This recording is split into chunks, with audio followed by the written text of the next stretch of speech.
ఈ పాటికి భారీ సందడి నెలకొని ఉండాలా? ఎక్కడ పెడతారంది. ఈ మధ్యన పిఠాపురంలో పెట్టబోతున్నాం ఈ దఫా.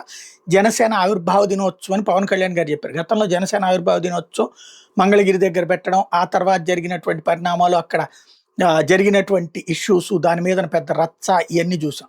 అయితే పిఠాపురంలో జనసేన ఆవిర్భావ దినోత్సవం ప్రతి ఏడాది పెడతానని ఆ మధ్యన పవన్ కళ్యాణ్ గారు ప్రకటించారు.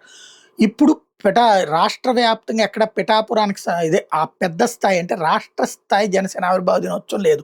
14వ తారీఖున ప్రతి ఉమ్మడి జిల్లా అంటే కృష్ణా, గుంటూరు, ప్రకాశం ఇట్లా ఇదివరకు ఉమ్మడిగా ఉండి ఇప్పుడు 2గా విడిపోయినాయి కదా! అట్లా ఉమ్మడి జిల్లా ప్రాతిపదికన, అలాగే నగరాల ప్రాతిపదికన, మండల కేంద్రాల ప్రాతిపదికల్లో జనసేన ఆవిర్భావ వేడుకలు నిర్వహించమని చెప్పేసి పార్టీ అధినాయకత్వం సూచించింది.